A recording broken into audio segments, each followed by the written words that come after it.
పాత్రికేయ మిత్రులందరికీ హృదయపూర్వక నమస్కారం.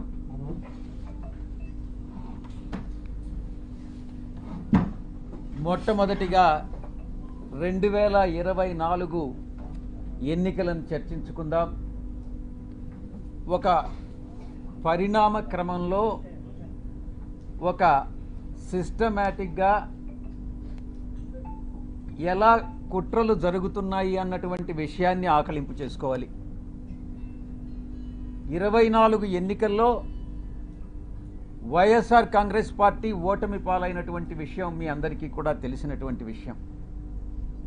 దానికి చాలా కారణాలు ఉన్నాయి, సమీక్షించుకుంటున్నాం. ఆ సమీక్షల తర్వాత ఏదైతే నివారణోపాయాల్ని ఆలోచించి చర్యలు తీసుకోవాలనో ఆ చర్యలు తీసుకోవడం జరుగుతుంది మా పార్టీ అధ్యక్షుల వారు. ఎన్నికల రిజల్ట్ వచ్చిన తర్వాత, కొత్త ప్రభుత్వం పగ్గాలు చేపట్టిన తర్వాత ఏం జరుగుతుంది, మొట్టమొదటిగా ఏం జరిగింది అన్నటువంటిది అర్థం చేసుకోవాలి. రాష్ట్ర వ్యాప్తంగా ఇచ్చాపురం నుంచి అలా కుప్పం వరకు కూడా 175 స్థానాల్లో 11 స్థానాలు మేము సంపాదించుకున్నప్పటికీ, ఓటమి పాలైనప్పటికీ ప్రజల తీర్పుకి కట్టుబడి మేము అధికారాన్ని దిగిపోయాం. వచ్చినటువంటి కొత్త ప్రభుత్వం ఆ యొక్క పార్టీ యొక్క గూండాలు కానీ, రౌడీ ఎలిమెంట్స్ కానీ, ఆ పార్టీ యొక్క కార్యకర్తలు కానీ ఎలా దౌర్జన్యాలు చేస్తూ ప్రతి ఒక్కరిని, వైఎస్ఆర్ కాంగ్రెస్ పార్టీకి సపోర్ట్ చేసినటువంటి ప్రతి ఒక్కరిని ఇబ్బందులకు గురి చేస్తూ, తీవ్రంగా కొడుతూ, కుటుంబాలను నాశనం చేస్తూ, రేపులు చేస్తూ, ఈ రకమైనటువంటి అకృత్యాలకి చట్టం అనే దాన్ని పరిగణలోకి తీసుకోకుండా పోలీసులు ఏం చేస్తారులే, మాకు అధికార పార్టీ యొక్క సపోర్ట్ ఉంది అన్నటువంటి ఒకే ఒక కారణంతో ఆ అకృత్యాలకన్నిటికీ పాల్పడడం జరిగింది. కొన్ని కుటుంబాలు కాసేపు నిశ్శబ్దంగా ఉండండి, ఎవరైతే ఇష్టం లేదో ప్రెస్ కాన్ఫరెన్స్లో వాళ్ళు వెళ్ళిపోవచ్చు. ఇలా కొన్ని ఊర్లలో ఉన్నటువంటి కుటుంబాలు ఊర్లు వేరే ప్రాంతాలకు తరలి వెళ్ళినటువంటి మనం పరిస్థితులు చూసాం. ఇంతటి దారుణమా ఇదా మీరిచ్చేటటువంటి ప్రజాస్వామ్యబద్ధమైనటువంటి పరిపాలన అని నేను ప్రశ్నిస్తా ఉన్నా. ఇప్పుడుండేటటువంటి అధికార పార్టీ ఎన్నికలకు ముందు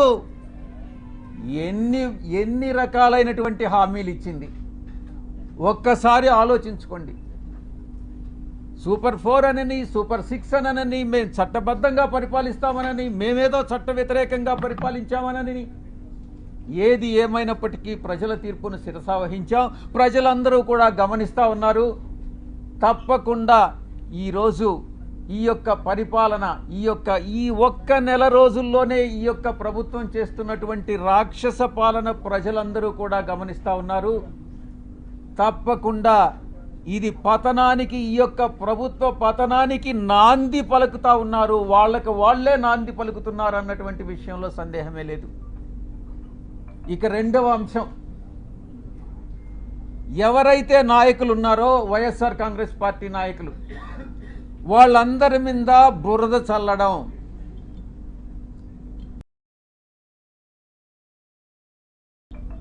ఆ బురద చల్లడంలో కూడా ఒక క్రమంలో, ఒక క్రమబద్ధంగా, అన్ని వాళ్లకున్నటువంటి వసతులన్నింటినీ ఉపయోగించుకొని బురద చల్లేటటువంటి కార్యక్రమం,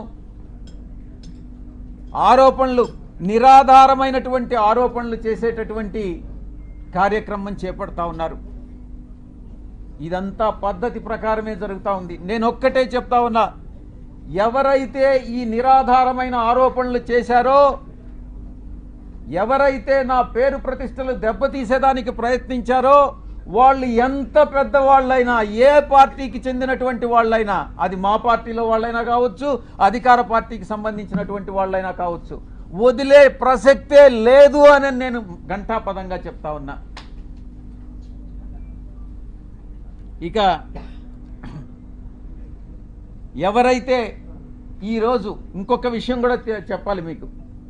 ఎవరో ఒక వ్యక్తి ఇద్దరు మోటార్ సైకిల్ మీద నిన్న విజయవాడకి మా ఇంటికి వచ్చారట.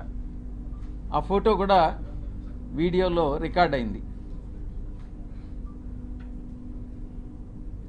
వీడెవరో తెలుగుదేశం పార్టీకి చెందినటువంటి ఒక లేడీ, ఒక పురుషుడు.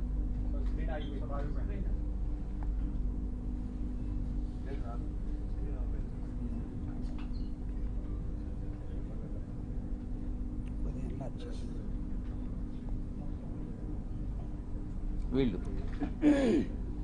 నేను ఒక్కటే చెప్తా ఉన్నా, వీడెవడో నాకు తెలీదు.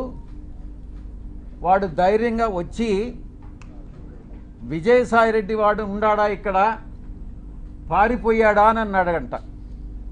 ఎక్కడికి పారిపోయాడు అని అన్నాడంట. వాడెవడో నాకు తెలీదు. వీడు డెఫినెట్గా తెలుగుదేశం గుండా అయి ఉంటాడు. ఆ గుండా వెనుక ఒక అమ్మాయిని కూడా తీసుకొచ్చాడు.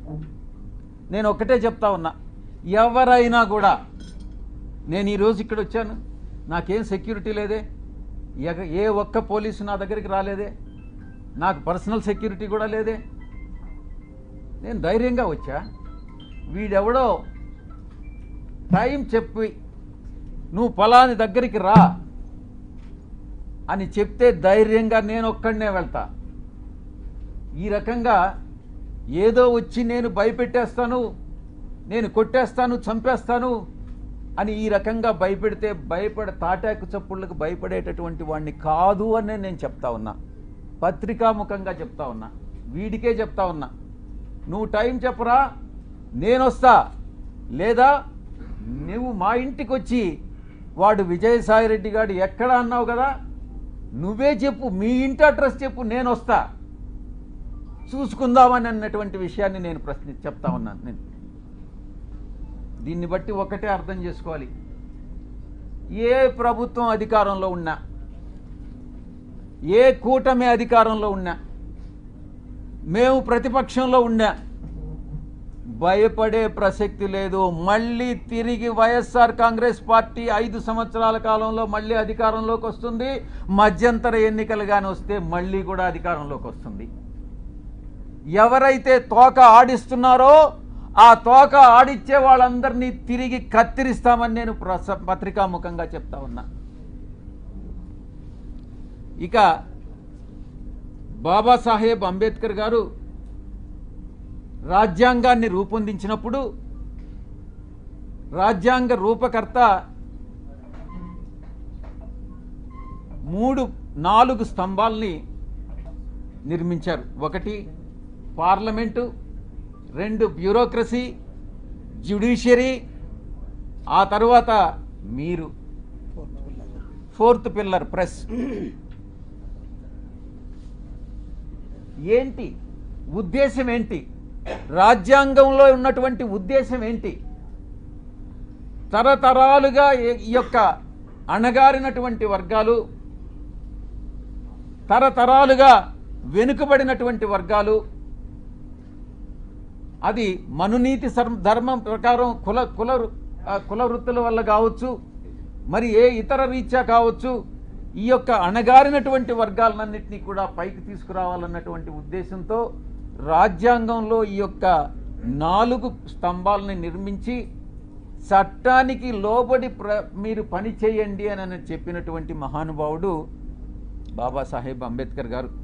అందుకే ఈ ఇన్స్టిట్యూషన్స్ అన్నీ కూడా మీకు మీ బాధ్యతలను గుర్తు చేస్తా ఉన్నా. మీడియాకి అంతరాలు లేనటువంటి సమాజమే మన ధ్యేయంగా ఉండాలి అన్నటువంటి చెప్పినటువంటి వ్యక్తి గొప్ప వ్యక్తి బాబాసాహెబ్ అంబేద్కర్ గారు.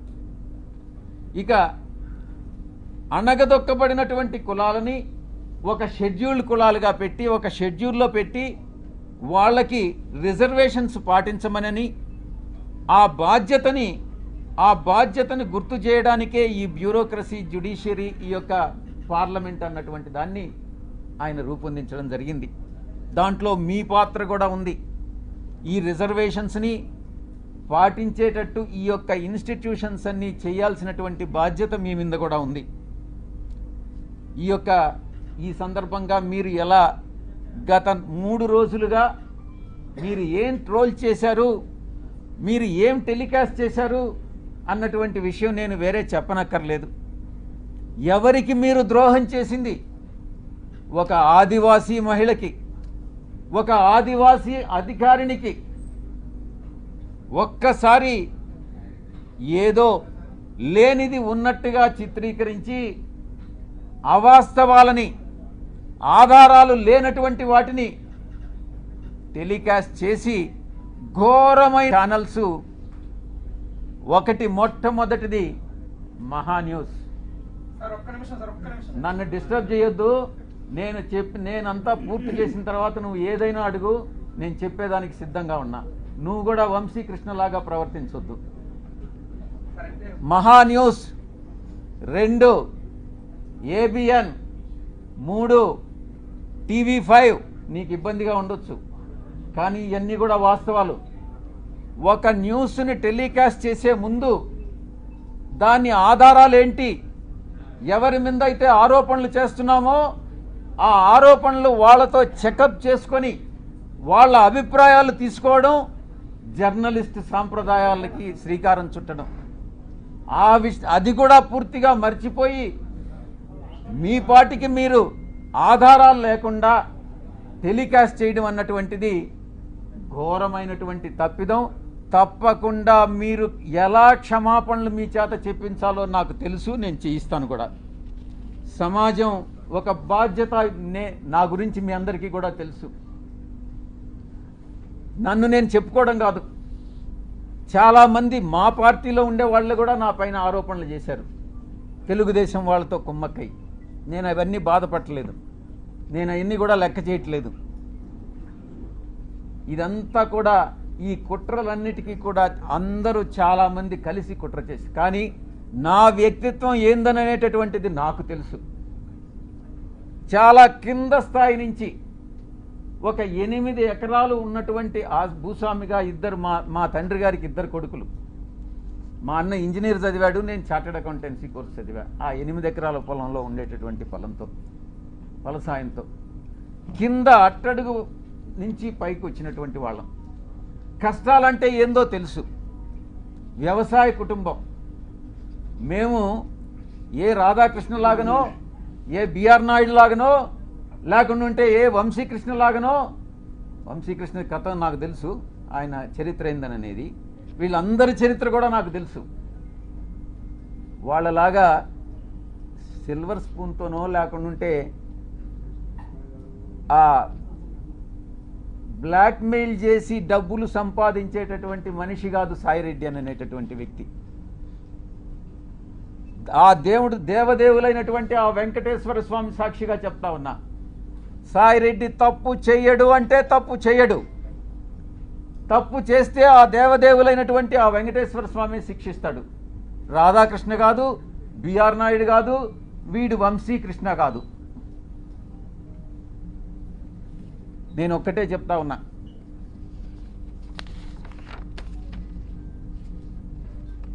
ఒక ఎంపీగా, బాధ్యతాయుతమైనటువంటి ఎంపీగా నా యొక్క బాధ్యతలను నేను నిర్వర్తిస్తా ఉన్నా. ఆ క్రమంలో సమాజాన్ని, అంతరాలు లేనటువంటి సమాజాన్ని తీర్చిదిద్దేదానికి నా వంతు కృషి నేను చేస్తా ఉన్నా. బరి తెగించి హద్దులు మీరి ఇష్టానుసారంగా ఆధారాలు లేకుండా నిరాధారమైనటువంటి ఆరోపణలు ఒక ఆదివాసీ స్త్రీతో సంబంధం ఉన్నట్టుగా మీరు చెప్పి ఈరోజు అదే ఆధారాలు మీరు ఎవరెవరికి సబ్మిట్ చేయాల్సి ఉంటుంది అన్నటువంటి విషయాన్ని నేను రాబోయేటటువంటి నా యొక్క ప్రెస్ కాన్ఫరెన్స్లో నేను ఎక్స్ప్లెయిన్ చేస్తాను. ఈ కుట్ర కుతంత్రాల వెనక ఎవరున్నారు అనే విషయాన్ని నేను ప్రశ్నిస్తా ఉన్నా. నాకు వ్యతిరేకంగా అనైతికంగా ప్రవర్తించినటువంటి వాడు వంశీకృష్ణ, 2 రాధాకృష్ణ, 3 బిఆర్ నాయుడు, 4 వెంకటకృష్ణ, 5 సాంబడు. నేను చెప్తా ఉన్నా, తప్పకుండా మీ అందరూ కూడా చట్టానికి లోబడి మీ అందరి మీద చర్యలు తీసుకోవడం జరుగుతుంది. ప్రతిపక్షంలో ఉన్నాడు వీడి విజయసాయిరెడ్డి, ఏం చేస్తాడు లేనని మీరు తేలిగ్గా తీసుకోవచ్చు. కానీ విజయసాయిరెడ్డి ఒక్కసారి పట్టుబడితే ఆ రోజు రామోజీరావు నాతో తగువేసుకున్నాడు. నేను ఏ రోజు రామోజీరావుని కలవలే. 1 సంవత్సరం రోజులు ట్విట్టర్ ద్వారా రామోజీరావుని నేను ఎదిరించా, వేధించా. ఏం చేశాడు?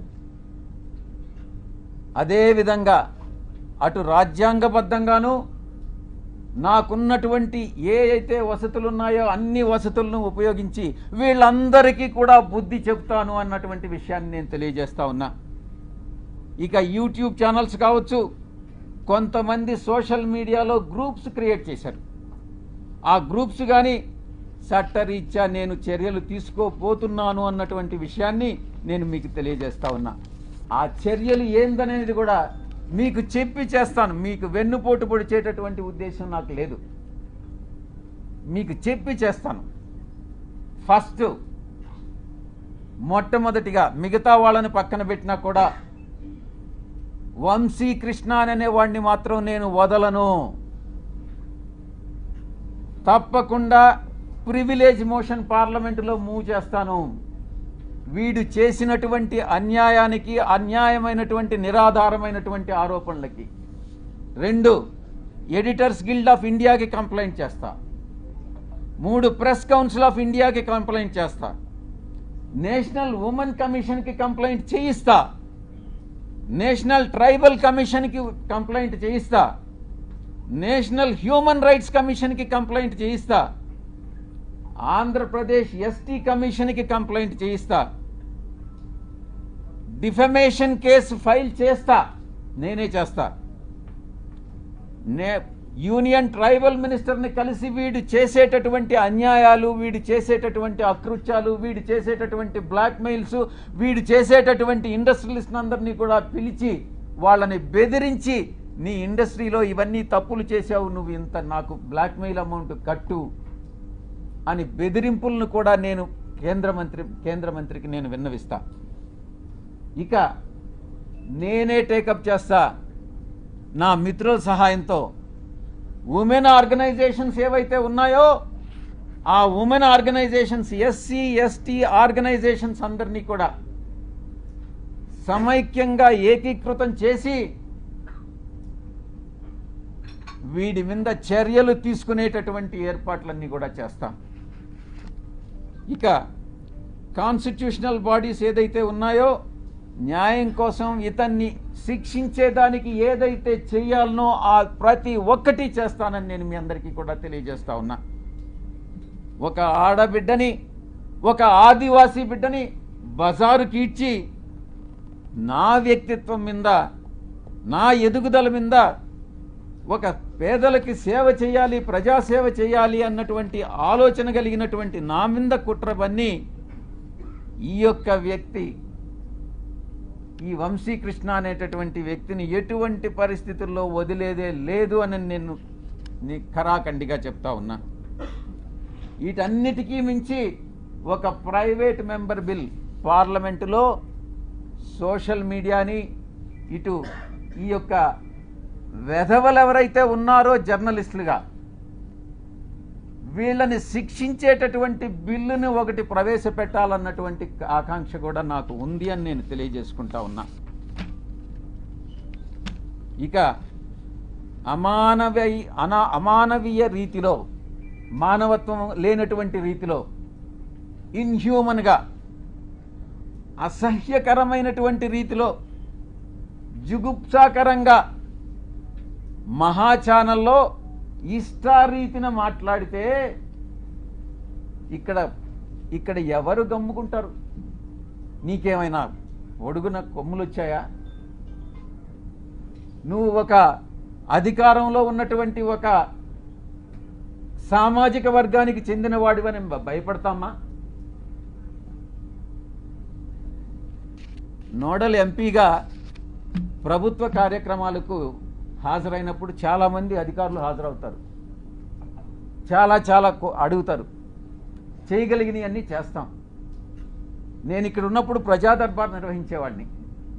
చాలామంది ప్రజలు చాలా విషయాలు అడిగేవాళ్ళు, చాలామంది కలుస్తారు. విధి నిర్వహణలో భాగంగా వీళ్ళందరూ కూడా కలవడం జరుగుతుంది. కలిస్తే తప్ప, కలిస్తేనే సంబంధం అంటగట్టేస్తారా? తారతమ్యాలు అనేటటువంటివి లేవా? వయసు అన్నటువంటిది తెలీదా? సహాయం కోసం 1-2 సార్లు నా కార్యాలయానికి వస్తే చాలామంది వచ్చారు, మీలో కూడా చాలామంది వచ్చారు. జర్నలిస్టులు కూడా ప్లాట్లు అడిగారు. నేను చేయగలిగిందంతా నేను చేశాను, విశాఖపట్నంలో ముఖ్యంగా. అప్పుడు జర్నలిస్టులకు తెలీదా? ఒక రాజకీయ నాయకుడిని ఈ రకంగా ద్వారా లబ్ధి పొందకూడదు. ఒకవేళ మీరే జర్నలిస్టులు మీకు ప్లాట్ లేదని అలాట్ చేసి ఉంటే, మీకు అలాట్ చేసినటువంటి వాళ్ళలో ఎవరైనా మహిళలు ఉంటే వాళ్ళకి నాకు సంబంధం అంట కట్టేస్తారా? ఏమైనా బుద్ధుండి ఇటువంటి ప్రసారాలు చేస్తారా అని నేను ప్రశ్నిస్తా ఉన్నా. అలాంటి వ్యవహారాల్లో నన్ను తీసుకురావడంలో ఒక పెద్ద కుట్ర ఉంది. దీని వెనక వంశీకృష్ణ వెనక ఎవరుండారు అన్నటువంటి విషయం కూడా నాకు తెలుసు. స్వయాన ఆమె చెప్పింది, ఆ ఆదివాసీ మహిళే చెప్పింది అధికారిని, సాయిరెడ్డి తండ్రి లాంటి వాడు అనని. బుద్ధి ఉండాలి ఎవరికైనా టెలికాస్ట్ చేసేవాడికి. మనిషి అన్నవాడు మనిషి అయి పుట్టుంటే, కడుపుకి అన్నంగాని తింటా ఉంటే, ఎటువంటి వ్యక్తి కూడా, అటువంటి వ్యక్తులు, మానవత్వం ఉన్నటువంటి వ్యక్తులు ఎవరు కూడా ఇటువంటి విషయాలు టెలికాస్ట్ చేయరు. ఇంకా కూడా చెప్పాలంటే, ఈ వంశీకృష్ణ అనేవాడు ఒక అమ్మ అబ్బకు పుట్టుంటే, వీడు నిజంగా ఒక మనిషి అయి ఉంటే ఇటువంటి అక్రమ సంబంధాలు మనసులో కూడా, మైండ్లో కూడా రావు. వీడు మనిషే కాదు అన్నటువంటి విషయాన్ని నేను చెప్తా ఉన్నా. సాధారణంగా ఇలాంటి కంప్లైంట్స్ వస్తే ఏ పోలీస్ స్టేషన్కో పోతారు. సర్ప్రైజింగ్గా ఈ కంప్లైనెంట్ ఎవరో ఒక కాన్ఫిడెన్షియల్ లెటరు ఎండోమెంట్ కమిషనర్కి ఇచ్చాయట. ఆ బుద్ధి లేని ఎండోమెంట్ కమిషనరు దాన్ని ఎందుకు లీక్ చేశాడో నాకైతే అర్థం కాల. కాన్ఫిడెన్షియల్గా ఎంక్వైరీ చేయాల్సినటువంటి ఒక అధికారి దాన్ని మీడియాకి ఎలా ఇస్తాడు? అధికారికి బుద్ధి లేదు, తీసుకునేటటువంటి మీడియాకి ఎలా బుద్ధి లేదని నేను ప్రశ్నిస్తా ఉన్నా. నిజాలు ఒకవేళ తీసుకున్నారు, నిజాలు అన్నటువంటివి తెలుసుకోకుండా విచక్షణారహితంగా ఉద్దేశపూర్వకంగా బహిర్గతం చేయడంలో, కుట్రలో ఒక భాగంగా మీరు ఇలాంటివి టెలికాస్ట్ చేస్తారా అని నేను ప్రశ్నిస్తా ఉన్నా. ఈ యొక్క మీడియా, ఒక సెక్షన్ ఆఫ్ మీడియాలో ఇవి ప్రసారం చేయనటువంటివి 4 ఛానల్స్. TV9 ప్రసారం చేయలేదు, 10 టీవీ ప్రసారం చేయలేదు, సాక్షి ప్రసారం చేయలేదు, NTV ప్రసారం చేయలేదు. మిగతా అన్ని ఛానల్స్ ఏదో ఒక రకంగా ప్రసారం చేసినటువంటివే. మీరు ఒక్కసారి చూస్తే ఈ ఛానల్స్ అన్నీ కూడా ఒక సామాజిక వర్గానికి చెంది వెస్టెడ్ ఇంట్రెస్ట్ ఉన్నటువంటి ఛానల్స్ అన్నటువంటిది మీరు అర్థం చేసుకోవచ్చు. ఎవరు టెలికాస్ట్ చేశారన్నటువంటిది కూడా కానీ మీరు ఇంకా కొంచెం లోతుల్లో కానీ వెళితే ఆ యాంకర్స్ కూడా అదే సామాజిక వర్గానికి చెందినటువంటి వాళ్ళు అన్నటువంటిది చాలా స్పష్టంగా తెలుస్తూ ఉంది. ఇంకా ముందుకు రావాలి, ఇంకా ముందు విషయాలు ఉన్నాయి. ఒక వ్యక్తి చేసినటువంటి ఆరోపణలను దృష్టిలో పెంచుకొని ఒక మహిళ క్యారెక్టర్ మీద దెబ్బతీస్తారా? ఒక మహిళ క్యారెక్టర్ మీద దాడి చేస్తారా? ఆ స్థానంలో నేను ఒక్కటే అడుగుతున్నా, ఒరేయ్ వంశీ, నీకు అమ్మ లేదా? నీకు అక్క లేదా? నీకు అమ్మ చెల్లెలు, అక్క చెల్లెలకి తేడా తెలీదా? మీ అమ్మ మీద, మీ అక్క మీద, మీ చెల్లెల మీద ఎవరైనా ఇటువంటి ఆరోపణలు చేస్తే నువ్వు నిజంగా మనిషి అయి పుట్టి నీకు చీము నెత్తురుగాని ఉంటే నువ్వు గమ్ముగా ఉంటావా అని నేను ప్రశ్నిస్తా ఉన్నా. వీడు డెఫినెట్గా సమాధానం చెప్పాలి ఈ విషయానికి. ఈ మారెళ్ల వంశీ అనేటటువంటి వాడు ఆంధ్రజ్యోతి వెంకటకృష్ణ, టీవీ5 సాంబడు, వాళ్ళ పుట్టుక మీదనే నాకు అనుమానం ఉంది. నేను ఈరోజు చెప్తా ఉన్నా పత్రికాముఖంగా, ఒరేయ్ మీ పుట్టుక మీదనే నాకు అనుమానాలు ఉన్నాయిరా. మీ తల్లిదండ్రులకి ఎవరైనా డిఎన్ఏ టెస్ట్ చేయించండి, మీరు కరెక్ట్గా పుట్టారా లేదా అని మిమ్మల్ని అడిగితే మీరు బాధపడతారా లేదా అన్నటువంటి విషయాన్ని ఒక్కసారి మీరు మిమ్మల్ని మీ మనస్సాక్షిని ప్రశ్నించుకోండిరా. అప్పుడు అర్థమవుతుంది మీకు మనసులో బాధ ఏందన్నటువంటిది. ఆరోపణలు చేయడం కాదు, బ్లాక్మెయిల్ చేయడం కాదు, డబ్బులు సంపాదించడం కాదు, మనిషి అయి పుట్టిన తర్వాత సమాజానికి సేవ చేయడం రా ముఖ్యం. మీలాగా డబ్బు సంపాదించుకొని మీ యొక్క స్వలాభం కోసం మీరు ఆనందాన్ని పొందడం కాదురా. ఈ యొక్క ఆవేదన అర్థం చేసుకోవాలి. నా యొక్క ఆవేదన నేను ఒక్కటే అడుగుతా ఉన్నా, ఇదేనంటరా మీ జర్నలిస్టిక్ విలువలు? ఇదేనా మీ జర్నలిస్టిక్ విలువలు? ఇక వంశీ విషయానికి వస్తాం. వీడికి బ్లీచింగ్ పౌడర్కి, టాల్కమ్ పౌడర్కి, లేకుండా ఉంటే ఇంకొక కోకైన్కి తేడా తెలియదు. వీడిని అసలు సమాజంలోనే వీడి టాల్కమ్ పౌడర్ అంటారు వీడిని. నేను ఒక్కటే అడుగుతున్నా, ఒరే వంశీ, జర్నలిస్ట్ అనే దానికి ఒక స్పెల్లింగ్ చెప్పరా నువ్వు కరెక్ట్గా.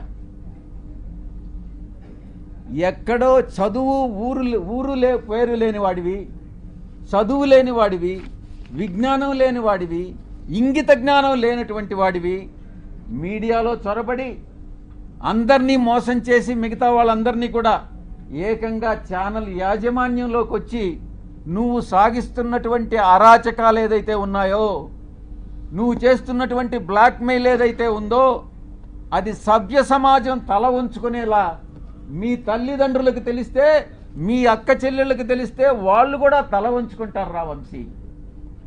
ఇది నీ యొక్క పరిస్థితి. ఒక్కసారి మీ ఛానల్లో పనిచేసేటటువంటి మీ యొక్క మహిళా ఉద్యోగుల్ని ఒక్కసారి అడిగి చూడు, నీ గురించి ఏమనుకుంటున్నారనేటటువంటి విషయం, నీ వెనక ఏమనుకుంటున్నారనేది ఒక్కసారి తెలుసుకోరా.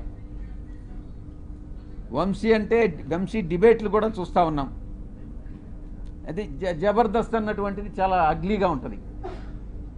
దానికన్నా ఇంకా హీనంగా ఉంటాయి వీడి డిబేట్స్.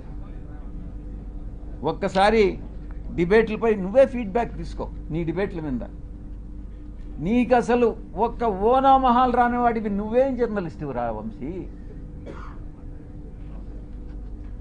తల్లికి కూతురికి, చెల్లెలకి పెళ్ళానికి తేడా తెలియని స్థాయిలో ఒక మహిళకి అంటగట్టి ఆరోపణలు చేసి డిబేట్ చేస్తావంటరా వంశీ అని నేను ప్రశ్నిస్తా ఉన్నా. ఒకటి వంశీ, నీకు పిల్లలు లేరా? నీకు కొడుకులు కూతుళ్ళు లేరా? డెఫినెట్గా ఉండాలనుకుంటా, మగపిల్లలు ఉండాలనుకుంటా, ఆడపిల్లలు లేరు. వీడికి కూతుళ్ళు కానీ పుట్టుంటే అప్పుడు తెలిసిండేది వీడికి బాధ ఏందని అనేటటువంటిది. ఆ కూతుళ్ళ మీద ఎవరైనా ఆరోపణలు చేసుంటే అప్పుడు తెలిసిండేది ఈ వంశీ అని అనేవాడికి బాధ ఏందని అనేటటువంటిది. అప్పుడు ఆ పిల్లల పైన ఇప్పుడు నీకు కొడుకులు ఉన్నారా? నీ కొడుకులా కాదానని ఎవరైనా డిఎన్ఏ టెస్ట్ చేయించమని నన్ను అడిగితే నువ్వు బాధపడతావా లేదా అని నేను ప్రశ్నిస్తా ఉన్నా. ఇక సాంబడు గురించి తెలుసుకోవాలి.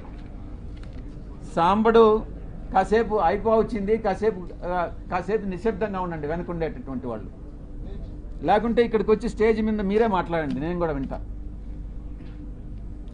సాంబడి గురించి చెప్పుకోవాలనంటే సంధ్యా శ్రీధర్ రావుని అడగాలి. నాకంటే ఎక్కువ ఆయనే చెప్తాడు.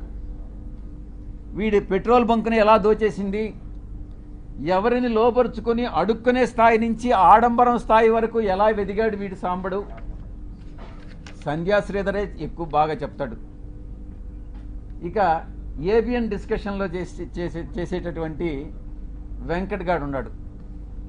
వీడు ప్రముఖ సినీ దర్శకేంద్రుడు దగ్గర పనిచేసే ఒక అమ్మాయిని సైట్ కొట్టి జర్నలిస్ట్ కాలనీలో ఆ అమ్మాయికి కూడా సైట్ కావాలని అక్రమంగా ఆ జాబితాలో పేరు పెట్టించి ఆ తర్వాత ఈటీవీలో ఉద్యోగం పోగొట్టుకున్నటువంటి వాడు వీడు వెంకట్ అనేవాడు. వీళ్ళందరూ కూడా జర్నలిస్టులు. తెలుగు జర్నలిస్టు ప్రమాణాలు పాటించేటటువంటి గొప్ప జర్నలిస్టులు. ఇది ఆ తెలుగు జర్నలిజం యొక్క కథ. కనీస నైతిక విలువలు, మానవ సంబంధాల మీద అవగాహన లేనటువంటి వాళ్ళు జర్నలిస్టు ముసుగులో వీళ్ళందరూ కూడా బ్లాక్మెయిలర్స్ని నేను కొన్ని ప్రశ్నలు అడగదలుచుకున్నా. 3 ప్రశ్నలు. ఒరే వంశీ, నువ్వు జవాబు చెప్పు. క్యారెక్టర్ అసాసినేట్ చేయడానికి ఎందుకు ప్రయత్నిస్తున్నావురా అని అడుగుతా ఉన్నా. 2, నీ క్యారెక్టర్ని ఎవరైనా ఇబ్బంది పెడితే నువ్వు చూస్తూ ఊరుకుంటావా అని ప్రశ్నిస్తా ఉన్నా.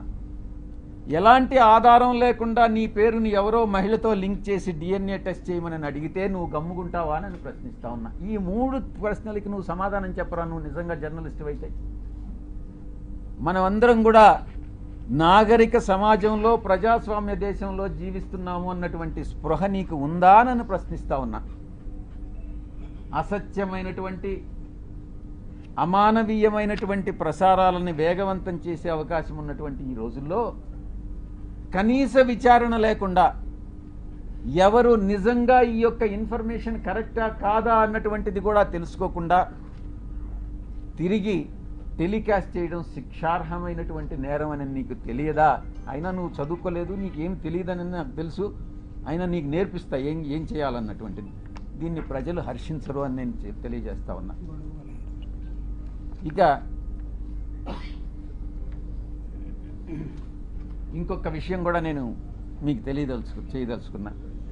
గతంలో ఒక 2.5 సంవత్సరం కిందట అప్పట్లో రామోజీరావు మీద కోపం వచ్చి నేను కూడా ఒక ఛానల్ స్టార్ట్ చేయాలని నేను ఒక నిర్ణయం తీసుకున్నా. అది ఓపెన్గా కూడా అనౌన్స్ చేశాను.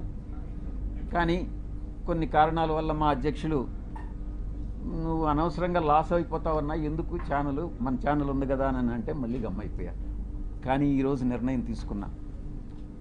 అరే వీడు దేనికి పనికిరానటువంటి వాడు ఈ వంశీ అనేటటువంటి వంశీగాడు ఛానల్ స్టార్ట్ చేయంగా ఒక ఎంపీగా ఉండి సమాజంలో ఒక పలుకుబడి ఉండి ఒక మంచి సేవ చేయాలన్నటువంటి దృక్పథం ఉన్నటువంటి నేను ఛానల్ స్టార్ట్ చేయలేనా? ఇన్ని రోజులు నేను ఎందుకు కాలయాపన చేశానన్నటువంటి తపన ఈరోజు నాలో మొదలైంది. తప్పకుండా ఛానల్ స్టార్ట్ చేస్తాను. మళ్ళీ నిర్ణయం తీసుకున్నా. ఈసారి ఎవరు చెప్పినా కూడా వినేది లేదు. ఛానల్ ప్రారంభం చేసి తీరుతా అతి త్వరలో. వీళ్ళందరి దుశ్చర్యలు ఈరోజు ఏదైతే ఈ యొక్క కుల ఛానల్స్ ఉన్నాయో, కుల పత్రికలు ఉన్నాయో వీళ్ళందరినీ కూడా ఎండగడతాను అని నేను పత్రికాముఖంగా తెలియజేసుకుంటా ఉన్నా. త్వరలో ప్రారంభం చేస్తాం. ఈ ఛానల్ చాలా న్యూట్రల్గా ఉంటుంది. కులాలకి, మతాలకి, రాజకీయ పక్షాలకి అతీతంగా ఉంటుంది. న్యూట్రాలిటీ అంటే న్యూట్రాలిటీనే. విజయసాయిరెడ్డి ఏ రాజకీయ పక్షంలోనైనా ఉండొచ్చు, కానీ ఛానల్ వచ్చేటప్పటికి న్యూట్రల్ ఛానల్ మాత్రమే మెయింటైన్ చేస్తాం, న్యూట్రాలిటీ మెయింటైన్ చేస్తామని నేను సవినయంగా తెలియజేసుకుంటా ఉన్నా. ఇక బడుగు బలహీన వర్గాలకు సంబంధించి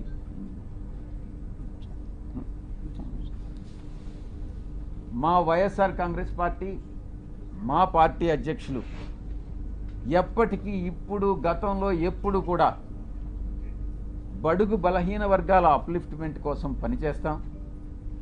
తప్పకుండా రాబోయేటటువంటి 5 సంవత్సరాల కాలంలో 2029 ఎన్నికల్లో మేమే అధికారం కైవసం చేసుకుంటాం. ఈ యొక్క ప్రభుత్వం చేస్తున్నటువంటి తప్పులన్నీ కూడా స్టార్ట్ అయినాయి.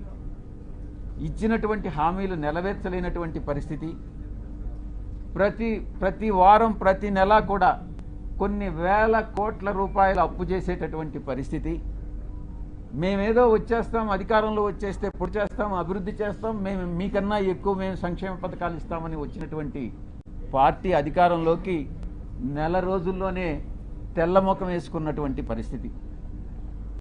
కాబట్టి నేను ఒక్కటే చెప్తా ఉన్నా, ఇది ఒక అంతానికి, ఈ ప్రభుత్వ అంతానికి ప్రారంభం మొదలైంది. కాబట్టి మ్యాటర్ ఆఫ్ టైం, మనం వెయిట్ చేస్తాం. ఇంకా కూడా తప్పులు చేస్తారు, తప్పులు చేసే అవకాశం ఉంది. వేసే ప్రతి అడుగు కూడా ఈ ప్రభుత్వం తప్పు చేస్తూ ఉంది. ప్రతిరోజు బెదిరిస్తారు. సాయిరెడ్డి అక్కడేదో వేకెంట్ సైట్ని ఆక్రమించేశాడంట. నువ్వు తీసుకో, సాయిరెడ్డి కానీ సైట్ ఆక్రమించుంటే నువ్వు తీసేసుకో, నేను కాదనట్లేదు కదా.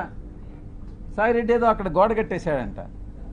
నేను ఏదైనా చేస్తే ప్రజల సౌకర్యార్థం చేశాను కానీ నేను ఏది కూడా స్వార్థం కోసం నా కోసం చేయలేదు.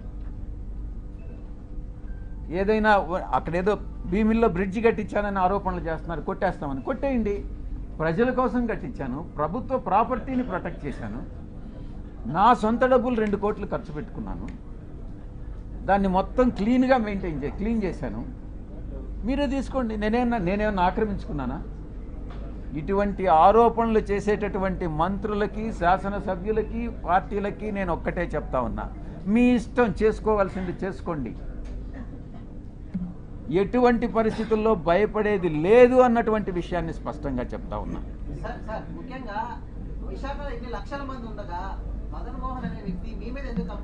ఎవడా మదన్ మోహన్?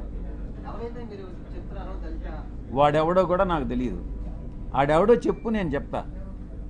సార్, ఇంత ప్రెస్ మీట్ లోని అదే మదన్ మోహన్ అనే అతను మీ పేరు, మీ లెటర్ లోని మీ పేరు ప్రస్తావించారు, కానీ మీరు ఎక్కడ ఆ వ్యక్తి మీద ఒక మాట అసలు మీకు పరిచయం గతంలో ఏమైనా ఉందా లేదా? ఒకటి సార్, ఇక్కడ డైరెక్ట్ గా ఎంపీ విజయ్ సార్ మెన్షన్ చేశారు సార్ పేపర్ లో.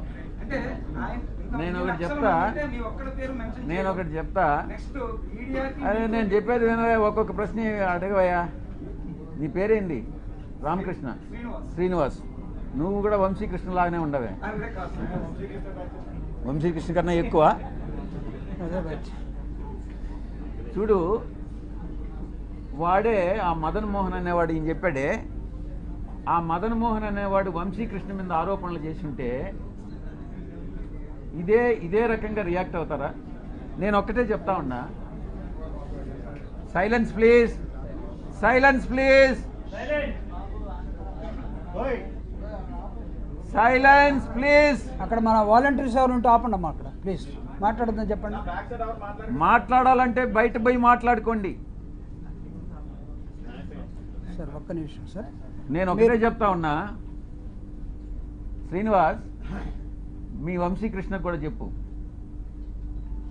ఇదే మహిళ మీద ఏదైతే ఆరోపణలు చేశాడో మీ వాడు వంశీకృష్ణ గాడు, అదే మహిళ కమ్మ సామాజిక వర్గానికి చెందిన మహిళ అయితే ఈ ఆరోపణలు చేస్తాడా నేను ప్రశ్నిస్తా ఉన్నా. చెప్పు. నేను చెప్పా.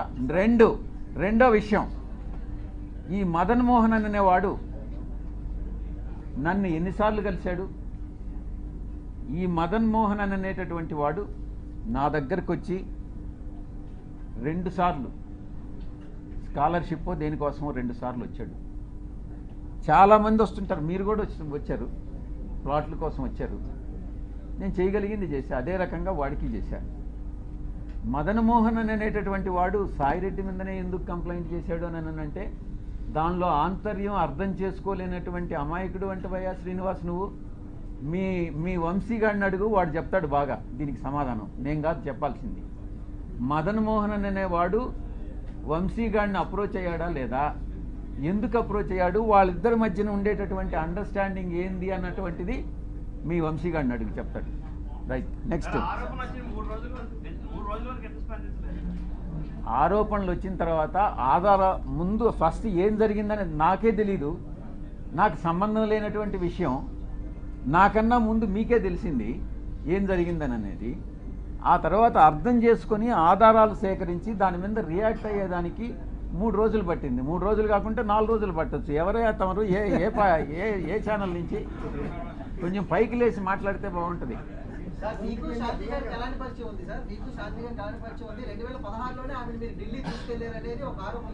నీకు, నీ పేరేంది? ఉదయ్. నీకు నాకు ఏం పరిచయం ఉంది? ఎన్నిసార్లు కలిసాం చెప్పు, నువ్వే చెప్పు. చెప్పరా బాబు, నువ్వు ఎన్నిసార్లు మన ఇద్దరం కలిసాం చెప్పు, నిజం చెప్పు. నువ్వు లేదు, ఆరోపణలు చేస్తే వస్తాయిరా బాబు. నువ్వు ఎన్ని గంటలు కలిసాం? నువ్వు నేను ఎన్నిసార్లు కలిసాం చెప్పరా బాబు. మనం కలవలేదు కదా, ఇప్పుడు కలిసాం కదా, ఇంక 2 సార్లు కలుస్తాం కదా. నాలుగోసారి ఆరోపణలు చేస్తాం, మన ఇద్దరం గే అని చెప్పి ఎవడన్నా అంటే ఏం చేస్తారా బాబు?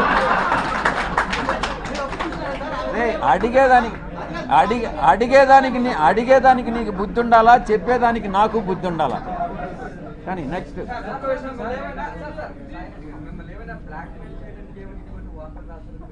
వాడిని అడుగు, వంశీకృష్ణ గారిని అడుగు, చెప్తాడు. నిజాలు ఏందనేది వంశీకృష్ణ గారిని అడుగు. నేను వాడిని పార్లమెంట్కి ఈడుస్తా, ప్రివిలేజ్ కమిటీకి ఈడుస్తా, వాడి మీద కేసులు పెడతా. ప్రతి క్షణం సాయిరెడ్డి అనే వాడిని నేను ఎందుకు కలిపెట్టానా అని జీవితంలో వాడు పశ్చాత్తాపపడేటట్టు చేస్తాను అని నేను మీ అందరి ముందు చెప్తా ఉన్నా.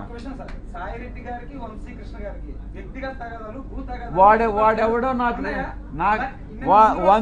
వంశీ అనే వాడెవడో నాకు తెలియదు. నేను ఇంతవరకు వాడిని కలవలేదు. వాడిని కలవాలనే ఉద్దేశం నాకు లేదు. నా మీద ఆరోపణలు చేశాడు. నేను వాడిని డెఫినెట్గా చట్ట ప్రకారం, నేను చట్టానికి అతీతంగా నేనేం చేయను. వాడిని డెఫినెట్గా చట్ట ప్రకారం వాడి మీద చర్యలు తీసుకోబడతాయి. వాడు ఎట్ట చేస్తాడా ఈ వంశీ గారు?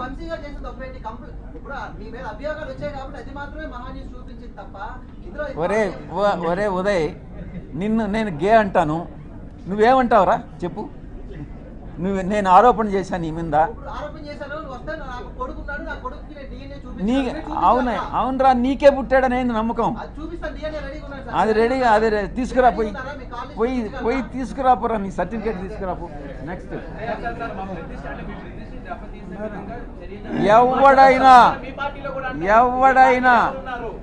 ఎవరైనా మా పార్టీకి చెందిన వాళ్ళైనా, తెలుగుదేశంకి చెందిన వాళ్ళైనా, జనసేనకి చెందిన వాళ్ళైనా, జర్నలిస్టులైనా ఎవరైనా నా ప్రతిష్టకి దెబ్బతీసే విధంగా ప్రవర్తిస్తే వదిలే ప్రసక్తే లేదు అని నేను మీకు సభాముఖంగా చెప్తా ఉన్నా. అది నీకే తెలియాలరా బాబు. ఎవరు, నీ పేరేం చెప్పు?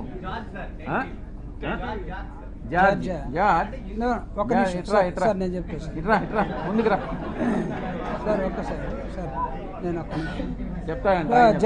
George, here is a small clarification. George and Srinivas, ఆ లెటర్లో ఎంపీ విజయసాయిరెడ్డి పేరు ఉందని అడిగే అన్నావు కదా. టెలికాస్ట్ చేసే ముందు కనీసం ఆ వ్యక్తితోటి దాన్ని క్లారిఫై చేసుకోవాలన్నటువంటి అది ఏదో అంటారు కదా, ఇంగిత జ్ఞానం. జర్నలిజంలో మీరు ఎప్పుడు స్టోరీ తీసుకోవాలి? You have to approach. అంటే ఒక లెటర్ ఎవడో చిల్లరగా రోడ్డు మీద ఎవడో యునానిమస్ లెటర్ రాసేస్తే దాన్ని తీసుకుని మనం పోయి వేసేసుకుంటామా? అంటే మీరు పేరుంది కాబట్టి మేము రాసామనంటే, మేము వేసామంటే అంటే ఇది కరెక్టా? ఎవడైనా సరే, రేపు నీ మీదైనా, నా మీదైనా, ఇంకొకటి మీదైనా సరే, అంటే పేరుంటే వేసేస్తారా? అంటే మీరు స్టోరీలు రాస్తే మేమందరం బురద కడుక్కుంటూ ఉండాలనా? బాగా మీరు పేడంతా మాకు, మీ పశువుల దగ్గర ఉన్న పేడంతా తీసుకొచ్చి మాకు పూసేస్తే మేము కడుక్కోవడం కోసం రోజు ఒక బిందె నీళ్ళు పెట్టుకొని ఉండాలి. ఇక్కడ క్లారిఫై చేసుకోరా? క్లారిఫై చేసుకోరు. దీన్ని చెప్పండి నాకు. నువ్వు ఎలా అడుగుతావు అసలు ఉదయ ఆ ప్రశ్న? ఎలా అడుగుతావు? కాదు సార్, నిన్న ఆ మేడం, ఆ officer, she has given clear cut answer. మీరు కావాలంటే తీసుకోండి. మీరు ఎవరైతే అక్యూజ్ చేశారో, ఎవరైతే ఒక లేడీని, ట్రైబల్ లేడీని బోన్లో నిలబెట్టారో, ఆవిడ్ని ఆత్మహత్య చేసుకునేదాకా మీరు ఎవరైతే తీసుకొచ్చారో, ఆ కుటుంబ పరువు మర్యాదల్ని మీరు ఎవరైతే తీసేశాడో, ఆవిడిచ్చినట్టు సమాధానం చూడండి. నా భర్త అతను మదన్మోహన్, నువ్వు చెప్తున్న అతను ఎవరో, వాళ్ళ బంధువులు, ఆ కుటుంబానికి కుదరలేదు. అరే పాపం పవన్ కళ్యాణ్ కూడా, ఒరే బాబు నా కర్మరా, నాకు కుదరలేదంటే వదిలేశారు కదా. చాలామంది ఎందుకు చేసుకున్నామంటే పాపం ఆయన్ని, నా కర్మరా బాబు నాకు కుదరలేదన్నారు. వాళ్ళు కూడా కుదరలేదేమో. కుదరకపోతే ఉద్యోగం చేస్తుంది. Yes, you are a journalist now, you attended this meeting. నేను ఎవరు అడుగుతాడు ఎందుకు అటెండ్ అయ్యావని? She is an employee, MP. According to the protocol she has to come and explain everything. వీటికి ఒక మాట చెప్పాలా? రే బాబు ఉదయ్, నేను ఎప్పుడు ఎంపీ అయ్యాను రా చెప్పు? నేను ఎప్పుడు ఎంపీ అయ్యాను? నువ్వు చెప్పు. నువ్వు అడిగావు కదా 2016 నుంచి పరిచయం అని. నేను ఎప్పుడు ఎంపీ అయ్యాను చెప్పు? ఊరికే నువ్వు కూడా ఆరోపణలు చేసేస్తే ఎట్రా చెప్పు బాబు? నీకు చెప్పాలి. నేను ఎప్పుడు ఎంపీ అయ్యాను అనేది కూడా తెలియకుండా ఆమె నన్ను 2016 మీట్ అయిందేనని నీకెవరు చెప్పాడు రా చెప్పు? నేను 2016 జూన్లో నేను ఎంపీ అయ్యా. అప్పుడు ఆయన చెప్తున్నాడు చూడు, నీకు అది కూడా తెలియదురా ఉదయ్, నువ్వు చిన్న పిల్లోడివి, నువ్వు మళ్ళీ లేనిపోని ప్రశ్నలన్నీ చేసేందుకు నువ్వు. విశాఖ కేంద్రంగా ఏది జరిగినప్పటికీ కూడా మీ మీద అన్ని- టార్గెట్ ఎందుకు చేస్తున్నారు అనేది ప్రశ్నించారు. అంటే ఏది అంటే అది ఆ పక్కన ఆంధ్రజ్యోతి శ్రీనివాస్ ఎక్కడున్నాడు?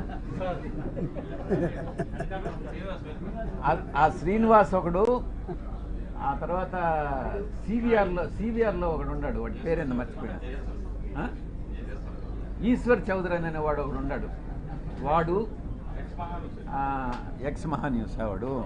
ఈ మహాన్యూస్ అనేది ఇట్లాంటి ఛానల్ అన్నట్టుగా తెలుస్తూ ఉంది. ఆ తర్వాత ఇంకో ఇద్దరు ముగ్గురు నా పేర్లు మర్చిపోయినా. 2 సంవత్సరాలు అయింది ఇక్కడి నుంచి మీరు పంపించేసి నన్ను. శ్రీనివాస్, మీ వంశీ మనసులో ఏముంది, మీ ఇక్కడ ఉండే వాళ్ళందరి మనసులో ఏముంది నాకు తెలుసు. ఏముండదు సార్, మీకు మాకేముండదు సార్. వాడు ఉదయం అడుగు పిల్లోడు ఏదో ప్రశ్నలు వేస్తున్నాడు, వాడికి కూడా జవాబు చెప్పు. Right, thank you very much. Shanti garu మాట్లాడుతూ 30 కోట్ల రూపాయలు మదన్ మోహన్ డిమాండ్ చేశాడు. వాళ్ళ కుటుంబం ఉంది మనకెందుకు. కుదరకే రచించారు. అదే మిమ్మల్ని ఏమైనా డిమాండ్ చేసి వచ్చారు? నీ పేరేందా? అదే నాయుడు. ఆంధ్రజ్యోతి నాయుడు కదా. రైట్, నేను ప్రైమ్ 9 సార్. ప్రైమ్ 9 నాయుడు. ఇప్పుడు ఎవరో ఏదో చంద్రబాబు నాయుడిని డిమాండ్ చేస్తే ఆ ప్రశ్న నన్ను అడిగితే ఎట్రా నాయన నాయుడు? డిమాండ్ చేశాడా? ఇప్పుడు మదన్ మోహన్ అనే వ్యక్తి మిమ్మల్ని నాకు తెలియని అంశాల గురించి నన్ను ఎందుకురా ప్రశ్నిస్తావు? వాడెవడో డిమాండ్ చేశాడంట, వాడు ఎవరినో డిమాండ్ చేసినాడంట. ఇది నాకేం సంబంధం రా నాయుడు చెప్పు. శాంతి క్లియర్ కట్ గా చెప్పారండి. 30 కోట్ల రూపాయలు నన్ను అడిగాడని చెప్పిందా?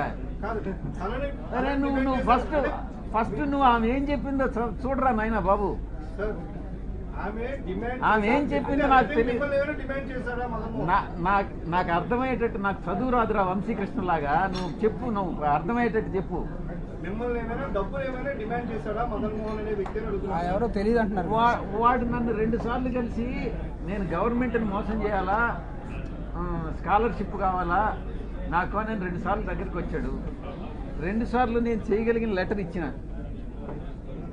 స్కాలర్షిప్ ఏంటంటాయా, ఇది అమెరికా పోతాడంటానని. అది కూడా రొటీన్గా అందరూ రకరకాల జనాలు వస్తుంటారు కదా, ఆ జనాలు వచ్చినట్టుగా వాడు వచ్చాడు. నేను అందులో చైర్మన్గా, కామర్స్ కమిటీకి చైర్మన్గా ఉన్నా. సరే ఈవిని వాడు ఏదో ఆదివాసీ అంటున్నాడు, ఎస్సీ ఎస్టీ ఎవరికైనా అణగారిన వర్గాలకి కన్సర్న్ ఎంకరేజ్ చేయాలని ఉంటుంది.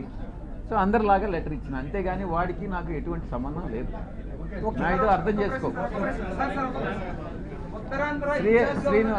శ్రీనివాస్ ప్రశ్న వదిలేసావా సబ్జెక్ట్? ప్రశ్న వదిలేండి సార్, వదిలేసి. శ్రీనివాస్, ఇప్పుడు ఎవడో ఏదో ఆరోపణలు, ఇప్పుడు వంశీగాడు చేసినట్టుగా నువ్వు కూడా ఏదో ఒక పనికిమాలిన ఆరోపణలు చేస్తే ఎట్రా నాయన, నువ్వు కూడా అర్థం చేసుకో. Thank you very much, thank you. అందరూ భోజనం